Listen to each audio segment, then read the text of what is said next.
Hey everyone, Pastor George here with our Thursday mailbag, and I have two questions that I was asked in person by this person. So I jotted them down, and I'm going to start with the second of the two because it actually will lead into the question, the first one that I was asked, and you'll understand why when I get there. So the first question I was asked was, how old are the disciples, right? What is their age?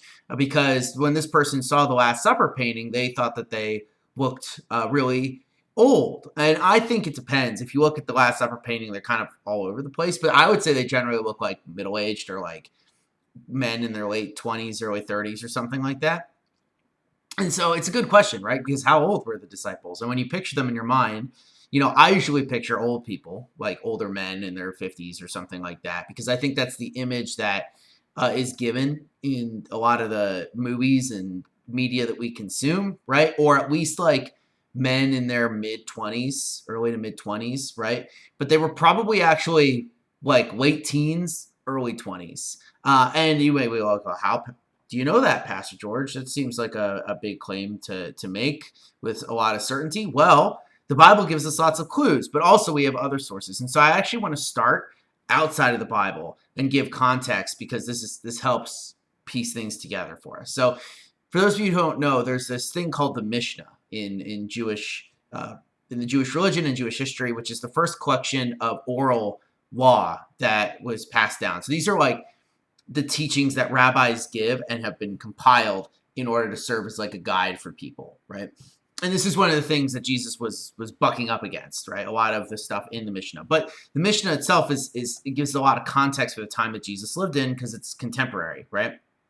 So this is what it says should be the life for a boy, for a man, right? So it says at 5 years old, one is fit for the scripture, right? So you can start learning the scriptures and things like that. At 10 years old, the Mishnah, right? The oral law, the oral Torah, the interpretations, right? At 13, for the fulfilling of the commandments, right? So that's when the commandments become binding on the child, right? Or I guess at this point, really kind of a young man, right? At 15, the Talmud, which is that you can start making rabbinic interpretations of things. At 18, the bride chamber, so you get married. At 20, pursuing a vocation, so you begin, doing a job. And at 30, for authority, which means that you have the ability to touch others, right? To teach others. So what does that have to do? Well, we actually have some clues as to that maybe can shine a light on how old the disciples were based on this standard. Now, of course, did everyone follow this to the T? Like on your 18th birthday, did you get married? No, but that was just the general time that you would, right? So we have, very interestingly, this is partly why we have the age of Jesus, right? Because in Luke 3, Luke writes, now Jesus himself was about 30 years old when he began his ministry, which would have been exactly the appropriate time. It also explains why John the Baptist, who was older than him, was a little bit before him, right? Because it's around the age of 30 that you would begin to be a rabbi. People wouldn't really accept you as a teacher if you were younger than that. And so Jesus begins about the time he is 30 years old, as Luke points out. So we know Jesus is that age. So what were the age of, most of his students? Well, in Matthew, we have two hints as this, at least to Peter's age. What is going on when it's going on is Jesus came into Peter's house and he sees Peter's mother-in-law, right, lying in bed with a fever. This is also in Matthew, right? And he heals her and she begins to help him out.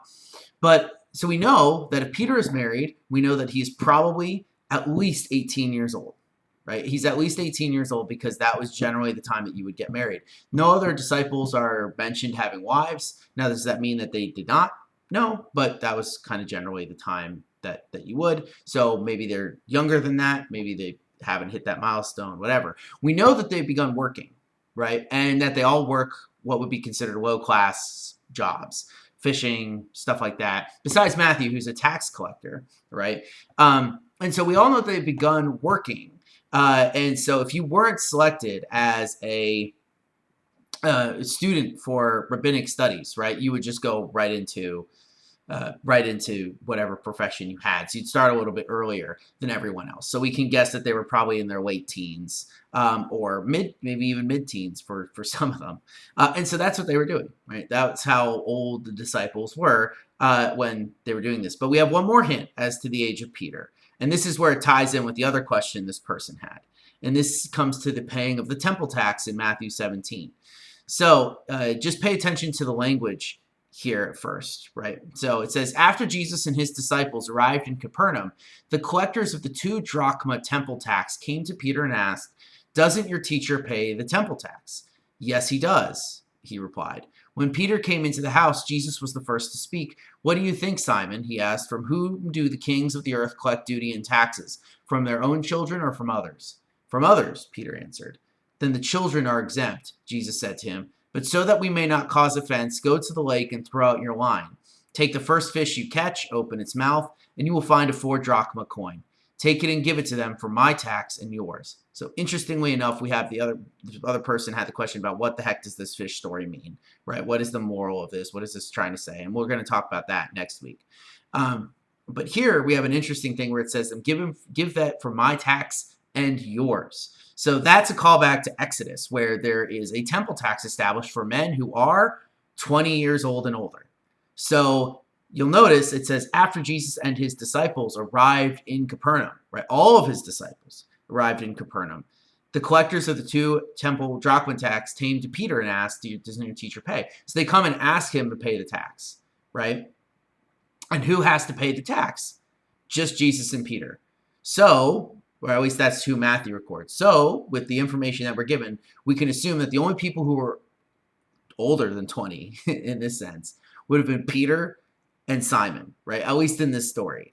So we have a general idea of how old Peter was at the time, which was around 20, like maybe a little like 21, 22, something like that. Again, Jesus' ministry was around 3 years. So, of course, over a 3-year period, you could be 18 to 21 or whatever, right? But the point is that they're all in their early 20s. And it goes to show why people might not have taken them very seriously when they first started, right? When they're out there preaching, because they just saw a bunch of young men who were too young to understand really what they were doing and what they were talking about. And it's interesting because that does complicate the way that we usually depict or view them in movies and things like that, right? They should be a little bit younger. And I think that changes the way you look at them quite a bit when you realize that they were kind of young men, like college-age guys. And then kind of their mistakes, I think, become a lot more understandable because you think of people around that age and they do make a lot of these types of mistakes. So good question to that person. I'll see you guys on Sunday and next week for more Theolog. So I hope you have a wonderful rest of your Friday. What? Thursday. Peace out.